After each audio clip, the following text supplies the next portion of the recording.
and how was your experience different from other Black women? And what I hear you saying, you can obviously elaborate on it, is that the problem is the distraction that the distraction rather that work became, the almost abuse of substance that it became, in order to avoid what the real issues that you had to face in order to live a whole life, a healed life. So just because you are becoming successful and you are getting elevated professionally at work, it does not necessarily mean that God's plan for you is in full,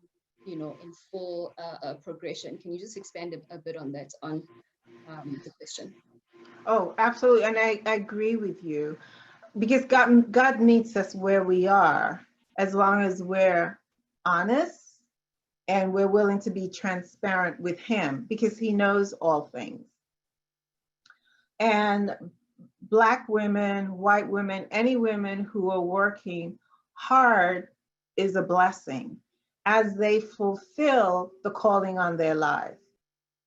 I was fulfilling the calling on my life. I had asked the Lord what career path to take, and he had directed me.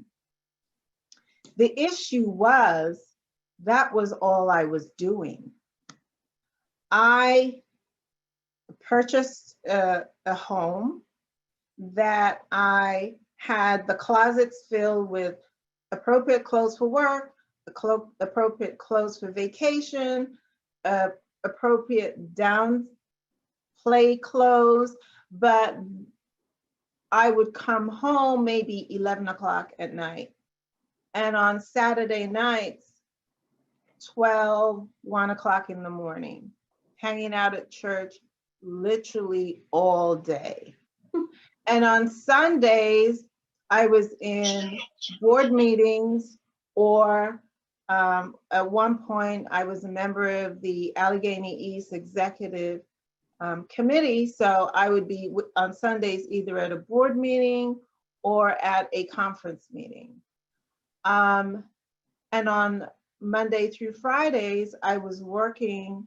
I'd be up, problem solving, at my office, maybe 8 o'clock, maybe 9 o'clock in the morning, and I'm leaving my office maybe 7 o'clock, 8 o'clock, 9 o'clock, 12 o'clock at night. There was no room for anything or anyone else. I had soundbite conversations with people. Oh, this is what you want? Okay, I can do that for you. Okay, I can get that. Okay, I'll do that on Tuesday. And that would be it. No one really knew me. They knew the welfare director or the human service director or the AY leader in the role of an AY leader, but they didn't know me. And actually, I didn't know me. And so to the question, when Nathan entered my life and asked, so what's your favorite meal?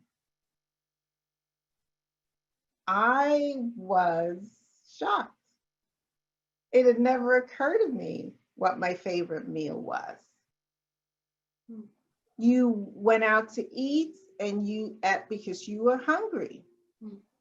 You know, you put on the appropriate clothes because of where it was that you needed to go. But in terms of what did I really enjoy eating, what my favorite desserts were, I was clueless. I had to actually sit and think about it and then actually go through that experience. Oh, I really like XYZ, to then confirm that, oh yes, I really do like XYZ. But it wasn't an answer that could easily flow off my tongue that, oh, you know, my favorite food is this, or my favorite drink is sorrel.